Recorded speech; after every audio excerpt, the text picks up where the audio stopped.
Olá, boa tarde. Hoje é quinta-feira, dia 5 de novembro e o Diário Legislativo está começando. Aqui você fica por dentro dos principais assuntos da Câmara dos Vereadores de São José dos Campos. Veja os destaques desta edição. Programa Câmara Presente vai realizar uma série de reuniões e audiências em bairros de São José dos Campos. Alunos de produção audiovisual da Fundaz visitam a TV Câmara. Feira Jurídica traz atendimento gratuito para a população joseense. E ainda nesta edição, no mês da campanha Novembro Azul, médico oncologista dá dicas de prevenção e qualidade de vida para os homens. Seja bem-vindo, o Diário Legislativo está no ar.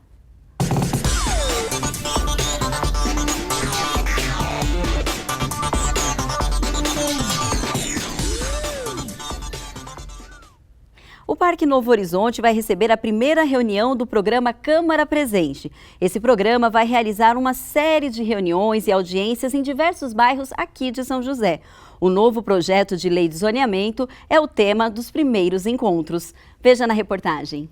O programa Câmara Presente leva até as comunidades de São José dos Campos uma série de audiências para discutir os principais assuntos do Legislativo.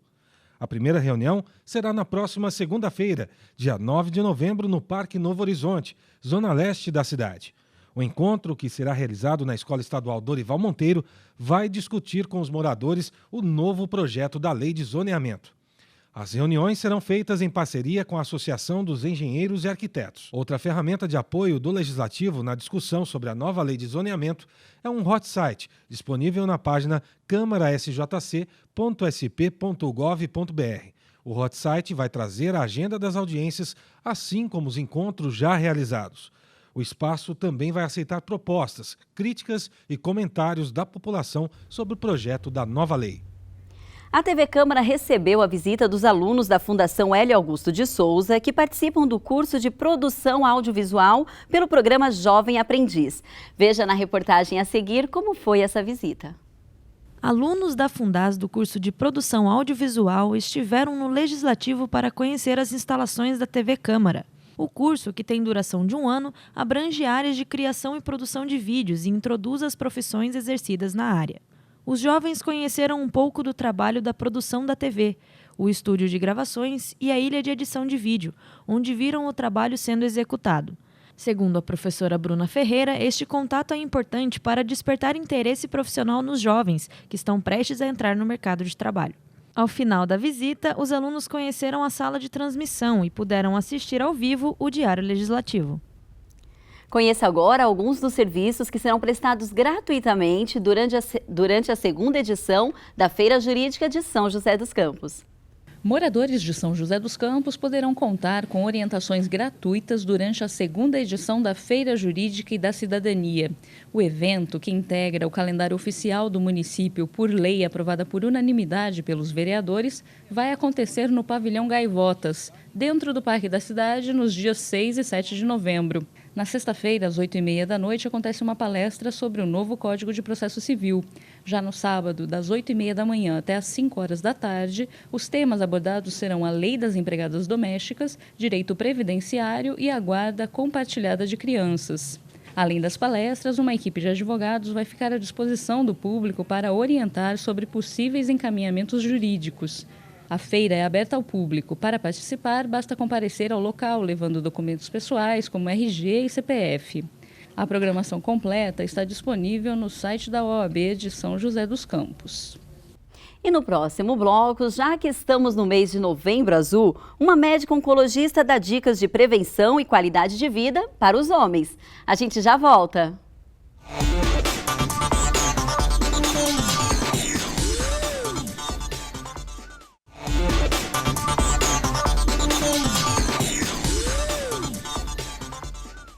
Estamos de volta com o Diário Legislativo e durante todo esse mês a Câmara apoia o Novembro Azul. A repórter Fernanda Garcia conversou com a médica Fernanda Navarro sobre a importância dos homens realizarem alguns exames. Boa tarde, Fernanda. Olá, boa tarde, é isso mesmo. E para falar com a gente sobre esse assunto, nós temos aqui no estúdio a doutora Fernanda Navarro. Ela é oncologista do IOV, que é o Instituto de Oncologia do Vale. Boa tarde, doutora, tudo bem? Boa tarde, tudo bem.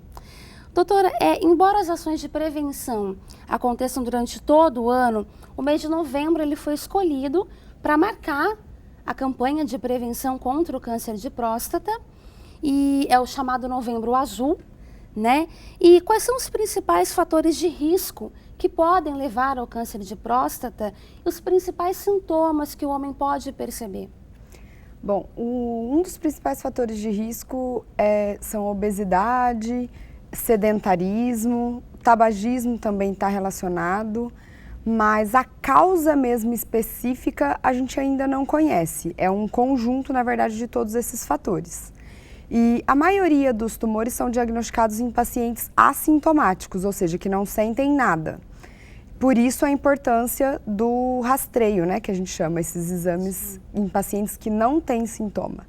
Mas em alguns casos, geralmente casos mais avançados, pode acontecer uma dificuldade de urinar, uma dificuldade em urinar, uma sensação de que não esvaziou toda a bexiga depois da micção, eventualmente sangue tanto na urina quanto no sêmen e, em casos ainda mais avançados, dor óssea, principalmente na região lombar.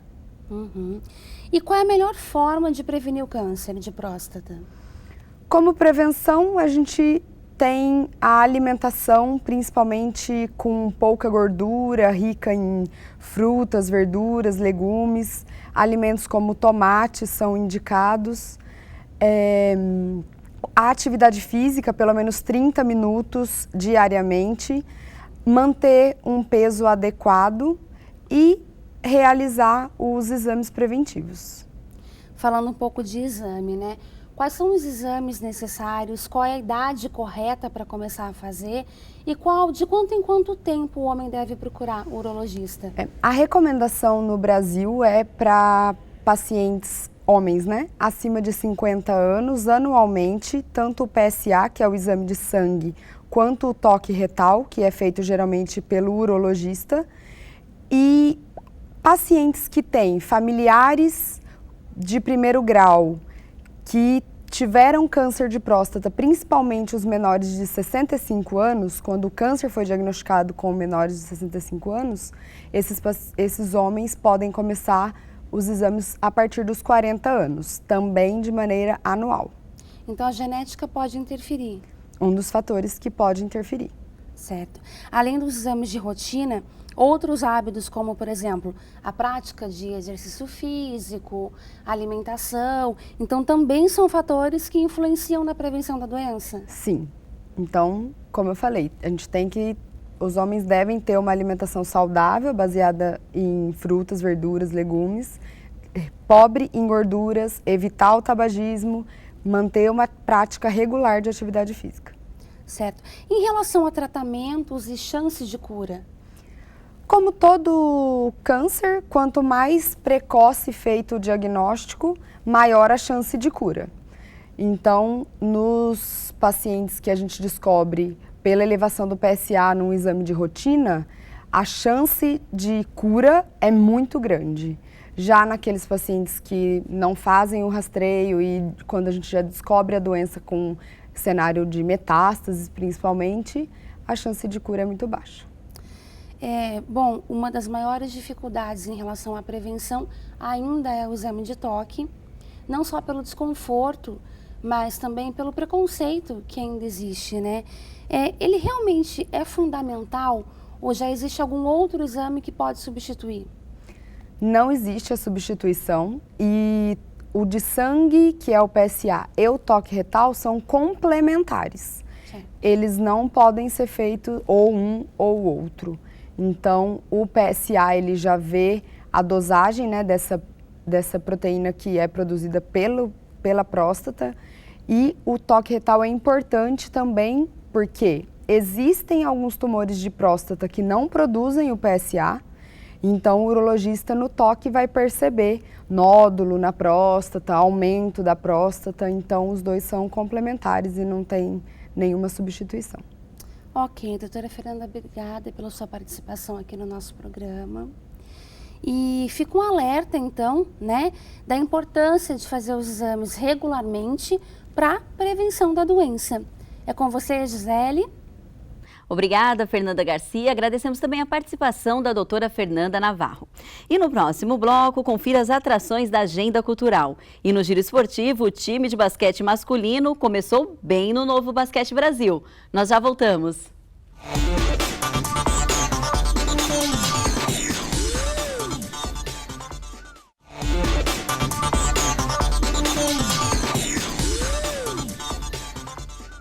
Estamos de volta com o Diário Legislativo e na nossa agenda de serviço você fica por dentro das vagas de emprego que estão disponíveis no Pátio de São José dos Campos. Tem um delayzinho. O PAT, Posto de Atendimento ao Trabalhador de São José dos Campos, tem oportunidades de empregos para analista de marketing, assistente de vendas, atendente balconista, açougueiro, barman, cozinheiro geral, desenhista industrial gráfico, fiscal de loja, garçom e instalador de alarme. Para se candidatar é fácil, é só comparecer ao PAT, que fica na Praça Afonso Pena, número 165, no centro. Os interessados devem levar RG, CPF, carteira de trabalho e o cartão cidadão.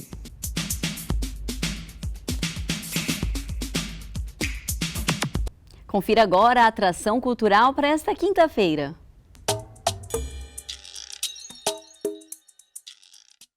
Nesta quinta-feira, a Casa de Cultura Flávio Craveiro vai receber a peça de teatro Molhados e Secos. Produzidos pela Companhia Para Lá dos Anjos, o tema abordado nesse espetáculo é atual e polêmico: as catástrofes naturais que acarretam em grandes destruições. A apresentação começa às 7h, a entrada é franca e a classificação é livre. Participe da nossa programação. Envie sua sugestão para agendatvcâmarasjc@gmail.com.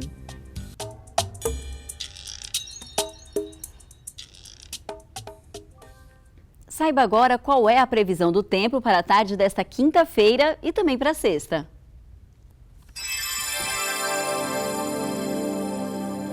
Está previsto para a tarde desta quinta-feira pancadas de chuva com trovoada. A temperatura máxima não passa dos 28 graus, a mínima 18.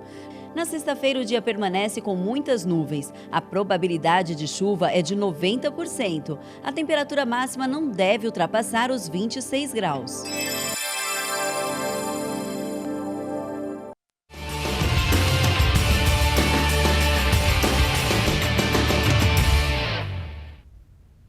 E no Giro Esportivo, você fica por dentro do que rola no esporte joseense. E quem traz agora os resultados dos times de vôlei, basquete e futsal é o repórter Daniel Melo. Boa tarde, Daniel.